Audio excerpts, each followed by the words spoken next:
Well,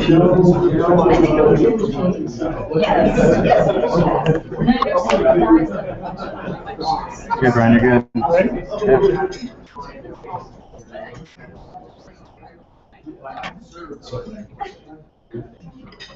I use the mic or it doesn't matter? Doesn't matter.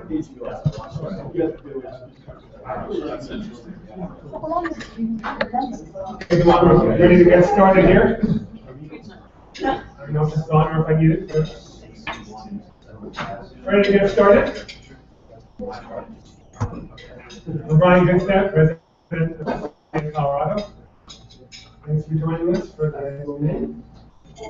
So, the agenda for this meeting is mostly a recap of the year.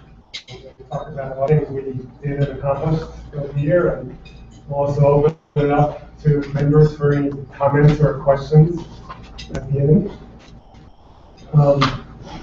First, before we get into that, just have a couple administrative things on the agenda. First is proof of quorum, which just means we need a certain number of votes from our proxies. We did get enough votes, so we did meet the requirements for a quorum. The quorum means we need at least 10% of our regular members to vote, so we did get that. And the next item, which is another administrative thing, is we need to approve the minutes from last year's annual meeting. So, there's Ron. I will move to dispense with reading the minutes and move for approval of the minutes as written. Second. All those in favor, just say aye, raise your hand. Aye. Okay, that's done. So I'll just give a quick recap of some of the big picture things from my standpoint from the past year, and then I'll turn it over to our committee chairs who will share some more details of the past year. So one of the first things that happened at the beginning of our fiscal year, which starts July 1st, is we did pass the 1,000 member mark for the first time. We had, I think, over 50 people last June that passed the level 3 exam, which is a large number. So that makes us, we have the 24th largest society in the world, out of 140. We're growing pretty rapidly. We typically grow 5, 6, 7% a year. So that gives you an idea of where we stand. One of the big events of the past year was we hired an executive director. We talked about it in the last couple of meetings, I think. We did this in collaboration with the Seattle Society and the Hawaii Society. And we got significant funding from the CFA Institute. So some of the things that she'll be doing for us, she'll be focusing on some high-level things like sponsorship relationships, employer outreach, media outreach, and other various other high-level initiatives. For example, she just got us some CFA Institute funding for our social media strategy. So we'll see some more details of that in the coming months. Also, last year, we got several new sponsors. And we had sponsors for various events, not just the Forecast Dinner, which is also good. Forecast Dinner was a huge success over the past year. We sold out a month in advance. We had over 350 attendees. We had 24 sponsors for the Forecast Dinner. And we finally got some media coverage. The Denver Post actually wrote an article about our Forecast Dinner in that weekend paper. So that's great to see. Another interesting accomplishment over the past year, which actually just happened last month, which was something called Putting Investors First Day. This is something that started with the CFA Institute initiative, and we joined in with many societies around the world. This is part of the Future of Finance initiative, which is really an effort to shape a more trustworthy and ethical financial industry. So as part of this initiative, we received a proclamation from Governor Hickenlooper claiming May 16th as Putting Investors First Day in Colorado. In conjunction with that, we put out a press release and we contacted a lot of media people. The ultimate goal here is to try to increase some brand awareness for who these CFAs are and what we're all about. I think most individual investors don't still know what a CFA is. But that's kind of the long-term goal, and I think this initiative really helps start the ball rolling in that regard. So those are some of the big picture items. I think now I'll turn it over to some of our committee chairs who will give just a brief, maybe 2 or 3 minute recap of the year. Let's see, Beijing, would you like to get things going? Beijing Peng, our treasurer. She'll tell you a little bit about finances. We'll start with the numbers since they are based. You can either stand there or come up wherever you want to. Okay. So last fiscal year, not only we have achieved multiple program goals, but also we have maintained our financial discipline and enhanced our financial position. Fiscal year until end of May, which is our last financial statements, we had net surplus of 12,000. Our net assets increased from 274,000 as of last fiscal year end, June 30, 2013, to 300,000 as of May 30, 2014. There are 2 contributing factors to the increase of assets, mainly the increase in unrealized gain or loss in our mutual fund investments due to the general market valuation improvement. And second is our improvement in our cash position in our checking account. A few highlights of last year. We have much more income received from forecast dinner revenue due to increased sponsorship. That was about 17,000 year over year. Our job posting increased by 4,000, and other income increased by 5,000. This other income includes 2 sponsorships. One is by Arcaden. It's for general program purpose of 2,000, and another by Persian Advisors of 2,500 for the American Regional Conference. On expenses side, we paid 21,000 as speaker fee for the forecast dinner, which is the 2nd time in history. Second, we increased our expenses on advocacy, networking, and technology with expanded programs on those fronts. Third, we added a new expense item, which is, as Brian just mentioned, the executive director, shared with Seattle and Hawaii. Our cost is about $1,500 per month, starting December 2013. For the fiscal year, we budgeted for 42,000 net deficit. However, as of May, we are standing at 12,000 net surplus. That means that overall we've been doing really well in terms of budget. Our investment account asset allocation stayed the same as before, and they're being very conservative. Roughly, we have about 55% in our bond index and 45% in equity index. That's about it. Thank you. Thanks, Mary. I think one of the goals going forward would be for us to spend more money.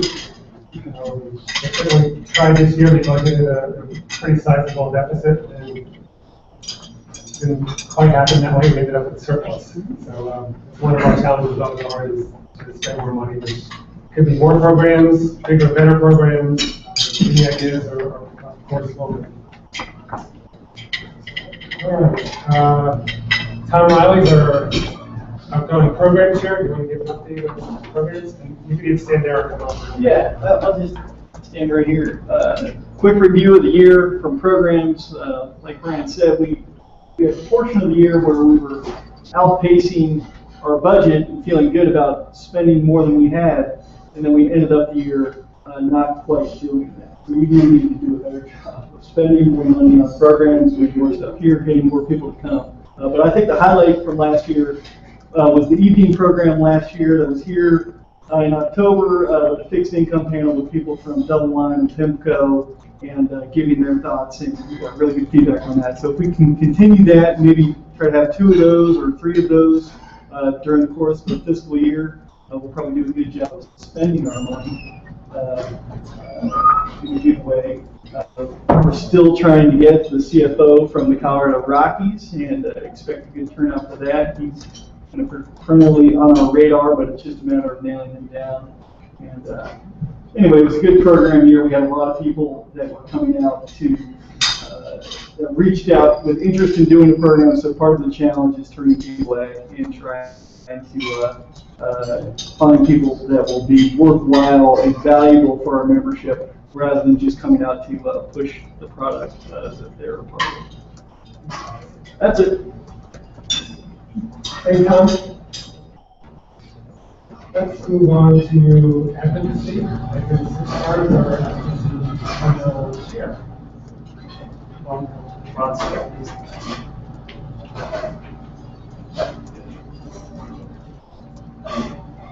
Since advocacy is relatively new, I'll just also tell you the mission statement of advocacy and what we do. CFA Study Colorado Advocacy Council advocates for CFA members by expanding our presence in financial, governmental, and academic communities for the purpose of improving standards of investment industry. Advocacy increases awareness of CFA Charter, CFA Institute, and CFA Study Colorado. In addition, we also host the local CFA Institute Research Challenge. Some of the accomplishments from last fiscal year is we hosted the first district dialogue with Congressman Ed Perlmutter. Ed is the executive financial, he's on the executive financial services committee. The purpose of the district dialogue was to create was created to introduce CFA charter holders to members of U.S. Congress, to facilitate the exchange of information and for the CFA Society to be a resource to the U.S. Congress.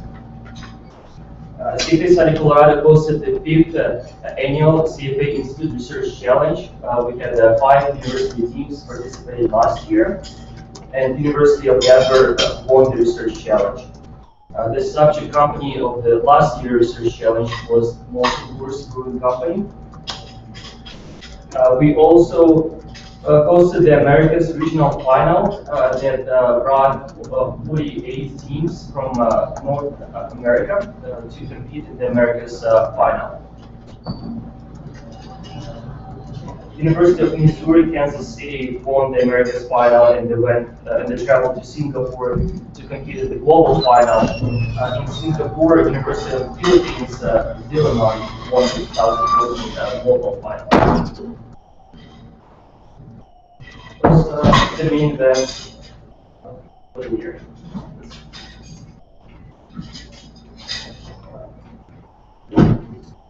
Thanks, Evan.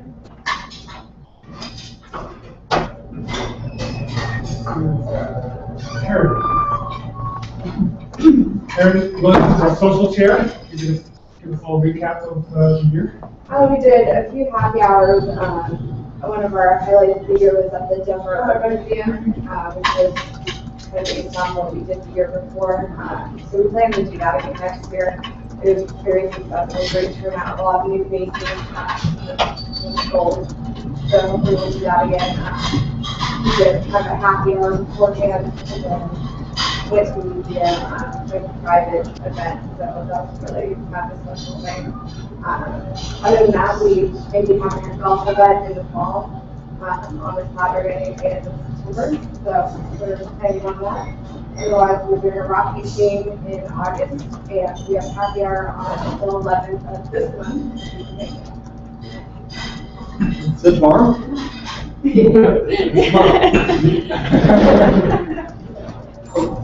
There were some other great events as well. We had a kind of family picnic for the first time last summer. We turned out for it. And of course, the holiday party was a big success. Thanks, Sarah. Let's see, how about Jordan, who has two roles, he's our technology chair and secretary. Whatever you want to talk about. This is my phone. So on the technology side, so this role encompasses part of the social media outreach as well as video recording, that sort of thing. So starting with social media on LinkedIn, we had a 29% year-over-year growth rate in LinkedIn group members. That was great.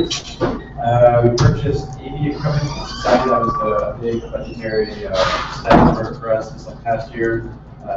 Purchased web recording technology as well as a full-on video camera, that sort of thing. So we saw a nice spike in the number of recordings we were able to do for all of our members, 50% increase year-over-year there. We also saw a huge jump in the number of views for videos online. So we had an 1,100% increase in the number of views for the videos that we have available on our channel for members. That's accessible through the members section of our website, cfacolorado.org. A lot of that actually came from the live stream of the local research challenge. We had a lot of family members and fellow students reading on their particular schools. We had a nice spike in that. We're going to continue to try and stream more events as we go forward. We're actually recording this meeting here today, so the audio comes through. Create a Google Plus page. We started a Twitter account at CFA Colorado, and like Brian alluded to before, we've got some grant money from the Institute to work on social media outreach. And I need to do some more of that and then reach out to members who, it's great to have meetings here for the folks who are local to downtown in Cherry Creek. We also have quite a few members along the I-25 corridor who are not able to make it as well. Mountains and western slopes. So we're looking to show value to the rest of the members who aren't as local. Secretary side, nothing really new. Comments are always welcome on the newsletter, and then the secretary next year will be Dan Katz over there. So we're always looking for folks who are willing to write recaps for events. Those are always well received. And you guys appreciate writing more pictures this year, so we'll come to the visual impact. And that's it. Thank you. I'll tell you that going to some CFA Institute board leadership conferences or maybe other board leaders from around the world. There was a lot of talk recently about other societies spending thousands and thousands of dollars on recording their programs and live streaming them. So thanks to Jordan, we do that for free. So we're a technical group. So thank you. Let's move on to education. Our education chair is Matt Goulet. He's going to make us one of his committee members this year take his place. Just a quick update on kind of what the education committee did over the year. Partnered with the advocacy committee to talk to local universities in and around Denver about the CFA charter, how to get it, kind of how it's helped us in our career, and just candidacy program, how that helps us as well. We spoke to CU Denver, Metro State, CU Boulder, CSU, and UNC. We also held another mock exam. We partnered with Schweizer. The headcount was up in December, but down for June. We also raised the price from $35 to $50. So, given the decline, we did something to revisit this year. We have a new proctor starting in December 2014 for that exam. Our current one is retiring. Also, the scholarships. We awarded 11 scholarships. We had 10 available. Total applicants not awarded, but still up to about 23 applicants for the June exam. Those who did not receive a scholarship did get a $180 credit for their exam fee because they missed out on the early bird registration. So they were able to also in the scholarship. All in all, that's pretty much it. Thanks, Paul. Let's move on to membership. Brian Carpenter is our membership chair. Highlights for you. Thanks, Brian. And Brian stole my main thunder, which is we passed 1,000 active members this year. But to put that into context, we'll back up a couple years. At the beginning of 2012, we had 890 active members. That year we grew by 4% to end the year at about 930. We grew 6% last year to end just shy of 1,000 at about 980. So this year we did pass 1,000. We currently have 1,017 active members as of this morning. The board approved 14 new members last night, so that puts us at 1,031. And as Brian mentioned, we're now the 24th largest society in the world and the 11th largest domestically within the Americas. So a couple new thresholds, next goals. They're not official yet, but they'd be good to hit. We currently have 899 charter holders as active members. With the approvals last night, we surpassed that. So we're at 909 charter holders as active members. So that 1,000 charter holders as active members would be a good one to hit. And then moving into the top 10 societies for the Americas would also be good. And Minneapolis and the Minnesota region is number 10 right now, so they're on our radar, although they have 1,200 active members. So that puts it within maybe a couple of years goal. We keep growing at a 6% clip or so. So that's it for membership. Thanks, Brad. And to put that in perspective, most of the growth among CFA societies is in Asia these days. There's not much growth in the U.S. anymore. It's pretty mature market, so we are growing quite fast.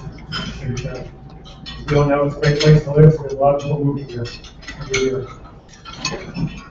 So let's see. I think Brian Harvey is here with our public awareness data. So I just mentioned we started moving the service called e-releases, which is I put out press releases. So we've done that a few times, and the press releases have been picked up by dozens of media outlets. We also had a media outreach event where Tom Robinson from the CFA Institute came to speak to some local media people to help develop that relationship. And I think that's it for the committee shares. Was there anyone I missed? Okay. We have other board members who are not committee chairs, so I'll just thank them. Peter Quinn, Dan Katz, Ron Fernandez, especially Ed Jerica, who's past president and leaving the board. So thanks, Ed. Let's move on to the next stage, which is the election of officers and approval of bylaw changes. I'll start with bylaw changes. We made 5 specific changes to our bylaws this year, although they're all involving 2 issues. So one of the issues is that going forward, the vice president of our board does not have to be the program chair. In the past, the program chair was always the VP, and frankly, the VP was kind of in name only, in case something happened to the president. We thought going forward, we'd like to have a real vice president that has some specific roles. So we're just splitting the 2, vice president and the program chair. And the second change we're making is, so within our board, we have an executive board. And we're replacing the recording secretary in the executive board with the advocacy chair. And that's really just to recognize the growing importance of our advocacy efforts. And no offense to our recording secretary, but it's maybe a little less important. So those were all approved by our members. I think we had 1 no vote, only on some of them, some of the bylaw changes, not all of them for some reason. So that's done. And then the election of officers. So we have 7 officers on the ballot.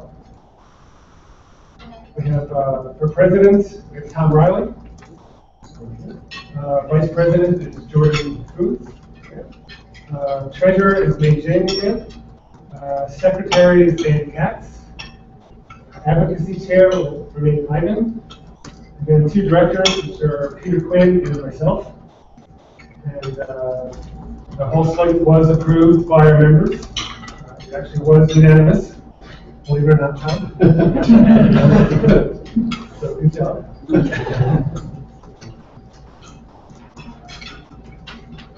is there anything else I need to do with that, or that's done? That's official? So next, we will move on to our second annual Holtzing Award. This is an award we started last year. It's named after Jonathan Holtzinger. He was a board leader of ours that passed away 2 years ago. Jonathan exemplified what the CFA charter is all about.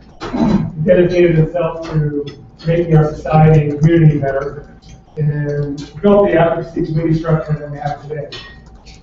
The award is presented to a CFA Colorado member who best exemplifies the values of our organization through work with the investing public, members of our society, local business and government leaders. It goes to someone who's making a difference as a CFA charter holder and enhances the standing of CFA Colorado and the stature of the CFA charter. I'd like to welcome Jonathan's family is here, his parents, Heather, and his three beautiful children. So welcome, thanks for joining us. We have 4 nominees this year. We had, and all members, all of our 1,000 members are welcome to make nominees.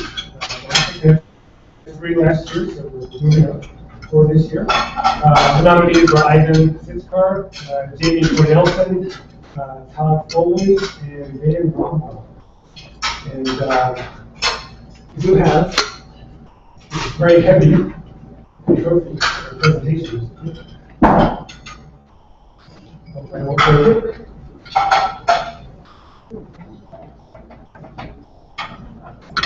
So we're pleased to announce this year's winner is Ivan Sitzkar.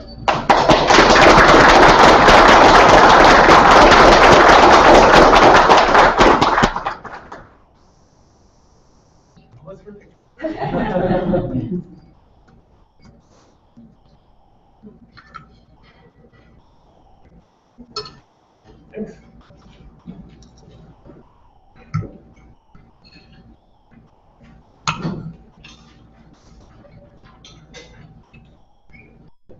Well, we're moving along pretty rapidly, so I think that's really the gist of all I have planned. But now I'd like to open up to member forum. Do you have any questions for anyone on board?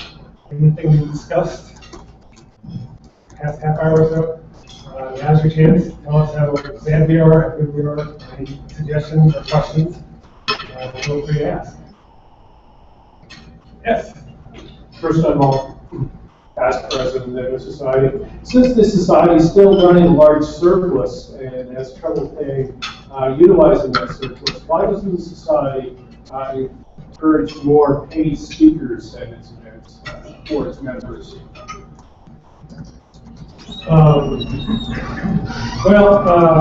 I think that's something we are thinking about. This past year, we typically have not paid speaker fees for the forecast center. This past year, we paid $20,000.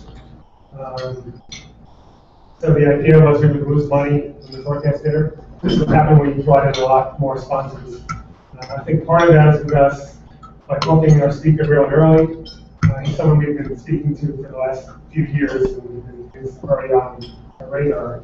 By booking him early, we got a ton of sponsors early, and that's why we sold out so fast on our forecast dinner. So, but I do think it is something we are going to consider, is trying to get bigger name speakers. For the benefit of members? Yes, absolutely. So if you have any suggestions, what we want to do. So, yes. And that it's part of that is the growing membership as well. I mean, we budget based on essentially the year before's numbers, and I mean, one of these years we're not going to grow, and we're going to come in short. So that would be my guess too. But as long as we keep growing, it helps. And this past year, it's not that we spent much less than we expected; it's that we brought in more money than we expected. So that was kind of a surprise. So now it's like, okay, now that happened, we need to figure out how to spend it. So, as Tom mentioned, maybe we'll have more bigger evening programs where we bring in some bigger speakers. So we'll see. I just want to make a comment based on the true financials. As of May, short of one full fiscal year, our total expenses are about 200,000. That's compared to last fiscal year, the entire year, we spent about 134,000. So we did increase dramatically our expenses. The main reason for this year still ending in a positive position is because of increased sponsorship. I've never seen sponsorship income coming in such big volume, and certainly also increase in the job posting and the review courses and those other incomes. They all help to some extent. We also manage very efficiently our holiday party, our forecast dinner. From the expense side, it all comes slightly under, even though we have increased dramatically our attendance, our membership, enrollment. So it's really, I think, a very an efficiency in terms of operation plus increase in sponsorship. I'll also say the majority of societies, they charge money for all programs. All lunches, generally don't. Executive director, how do you think they can get sponsorship or do these? Is that going to roll off at a certain point? Because that's big. I mean, again, sponsorships. The CFA Institute is committed for 3 years of funding for this position. We're only about 6 months in. First thing, she's not a charter holder, so the first few months was her getting up to speed. She spent some time in Charlottesville, spent a lot of time with us at some of the leadership conferences. And, so she's got 2 more full years, kind of, prove her worth, so to speak. And I think going forward, as the CFA Institute's funding goes away, the idea is we might add some other societies to the mix. Right now, it's just 3 of us, 3 societies. There's a few other Western U.S. regions that are going in and share some of the there. So some of our spending will go up again next year for funding.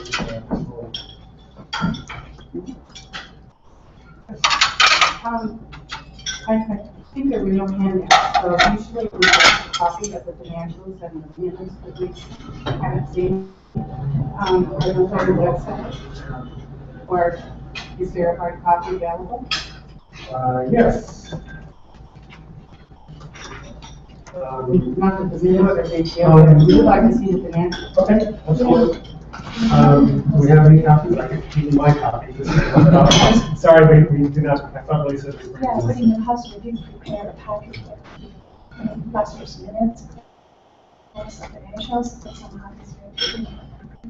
Yeah, sorry, that was Yeah, we do have it. my oversight. Distributed. Well, We can send this to everybody. Yeah, and we'll yeah, put it on our yeah, website. we could Yeah. just send it out to the people that are here. Yeah. I know I'm sure the whole membership cares, but I Yeah. No, absolutely. And I have one other question. We were talking about expenses for speakers at the forecast center. Do you not consider just our regular meetings as something that you would pay a speaker for? No, we would.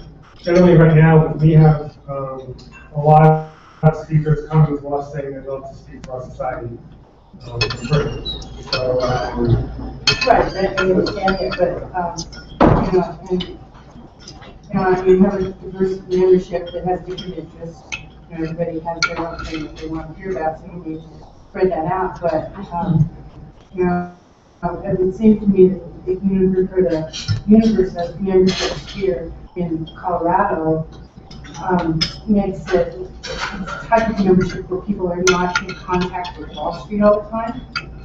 And one of the benefits that the society can provide is giving speakers that large organizations would have access to, but the rest of the membership might not. And something that specifically is not necessarily a moneymaker for the society, it's something that all members or a lot of members could benefit from. I mean, an economist or a strategist. And I know you bring that into this forecast center, but I think that's a great thought. We look at that. I think we do a decent job of doing that without it does paying. sound right, but you know, the talk, I mean, I know some of these speakers. do Trying to have get some of the marquee names that. Yeah, and just something that, you know, just by having it, you're gonna get press on it, you're gonna get media attending.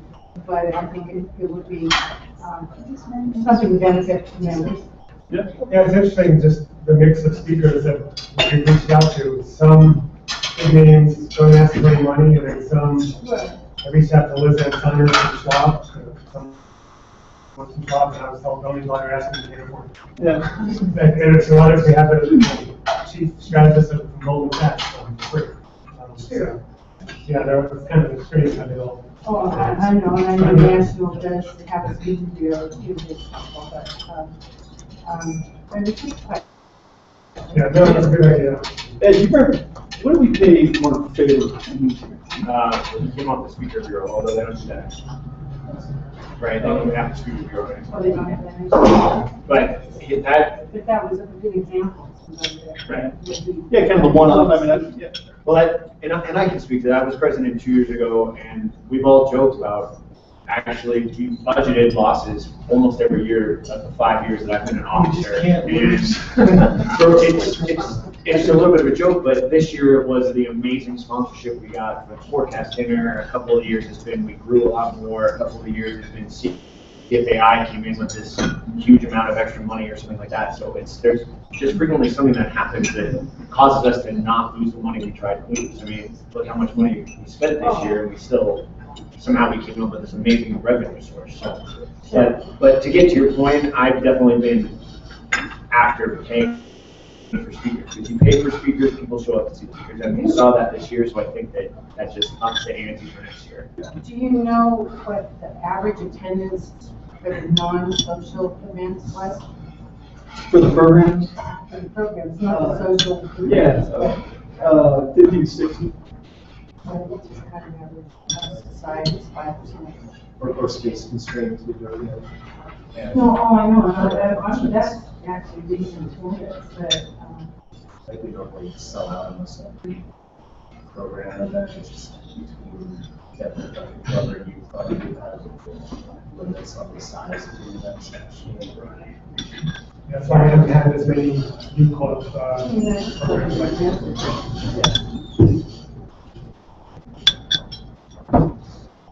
Any other questions, comments? This is maybe a very dumb question, but who are the society members and non-charter holders? We do have affiliate members as well. You don't have to be a charter holder necessarily to be a regular member either. So there's a small portion. You just have to pass level 1 to become a regular member, or to be eligible to team. And there are people that want to be members of the society that don't have an interest to be a charter holder. So they come to the programs. Get that benefit. When speakers? Yeah. We'll take their money. Yeah.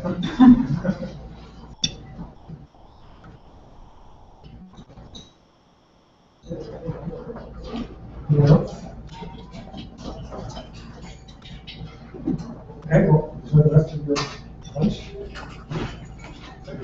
Right, before I let you step down, I'm not sure what the agenda is for this, but we want to thank Brian for being our president over the last year, really providing great leadership. I saw a lot of events hosted here in Denver that are often outside of Denver, around the country and around the world. We had the America's Regional in Brookfield, the Interlochen Hotel. We had the Research Challenge here in Colorado, huge success. We had a great forecast in there, great turnout. We had a lot of talk around that. So membership grow, volunteer base grow, good energy around meetings, kept it fun, kept it enjoyable. I certainly enjoyed being part of it and keep the ball moving forward. It's a tradition that we simply say thank you and provide a gift certificate to something that is of interest outside of CFA. So we thought about trying to do something kind of fun and different, but we want to know you guys.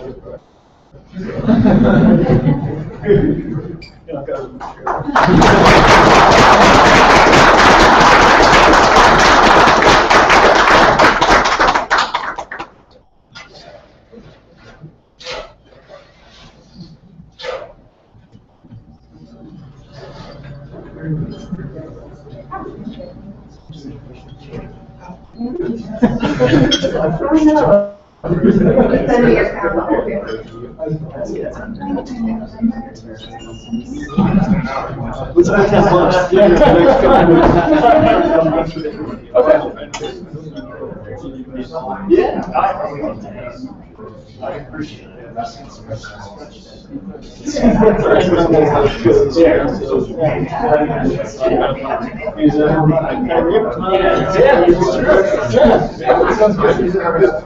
We usually try that. More than 2 board days.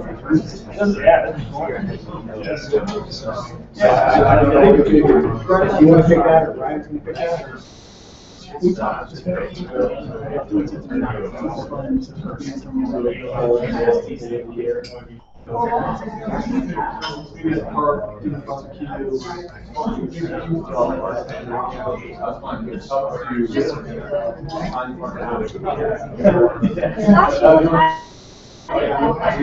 House. That was so. Did you go?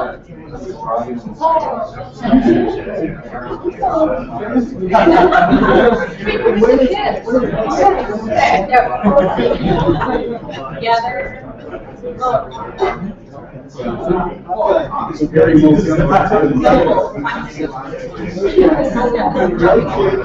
Yeah. No.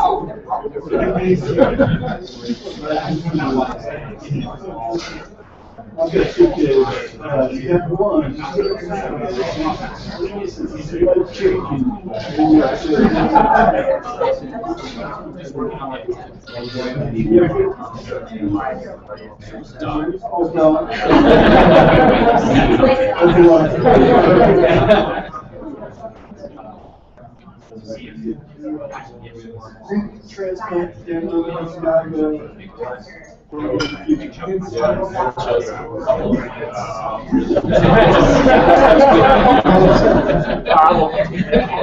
They're doing well.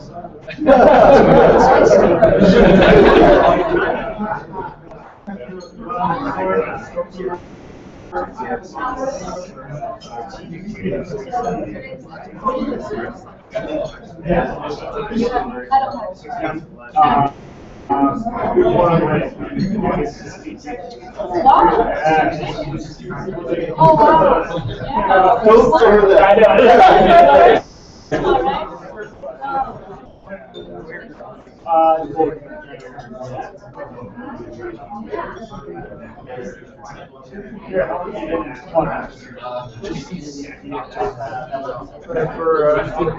Oh, no, thanks.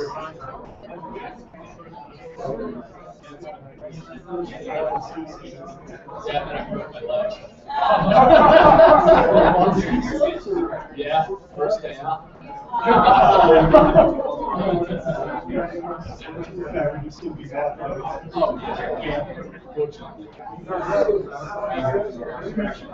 Sir, did you want a cup of coffee? No, thank you. Thanks, no. And I'm gonna buy insurance. Last time I was. Oh, yeah, and it's over.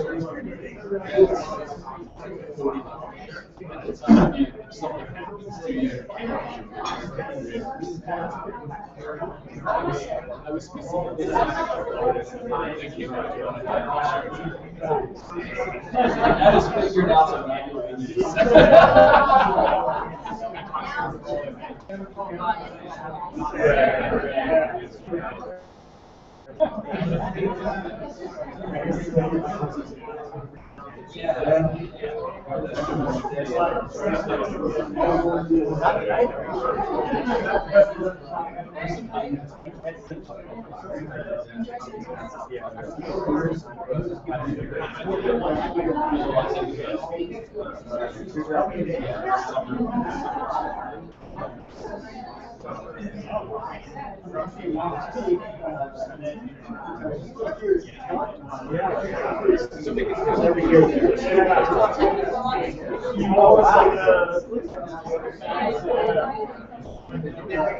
Easy to very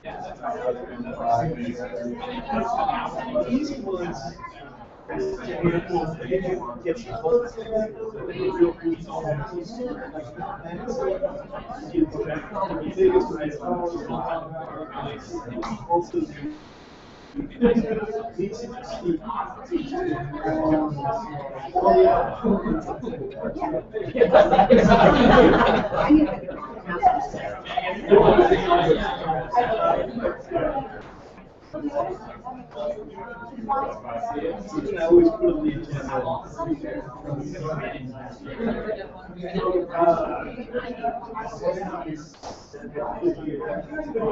do a half.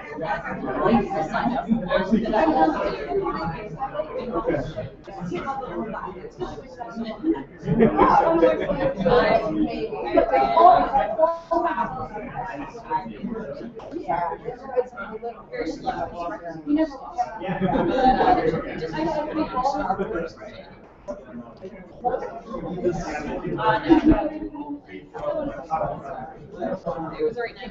Oh, yeah. It's a whole operation. Disney, like Tinkerbell,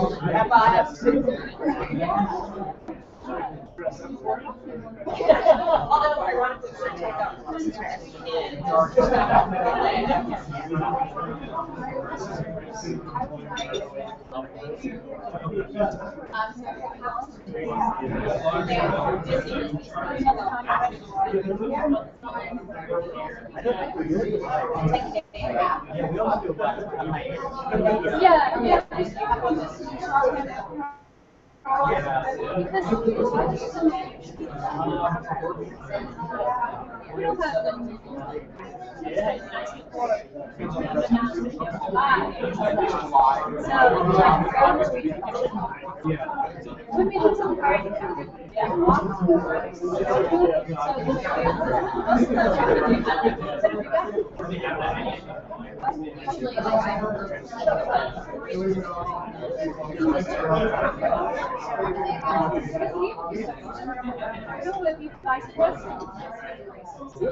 Yeah, unfortunately, that's the day I'll be out of service. I'll miss class.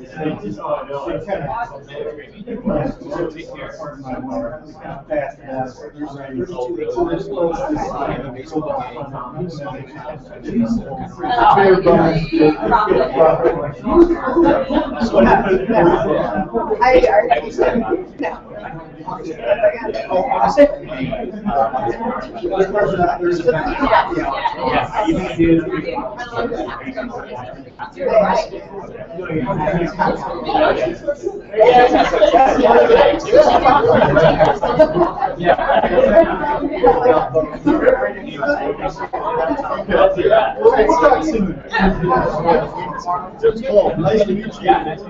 Did we trade cards? Yeah.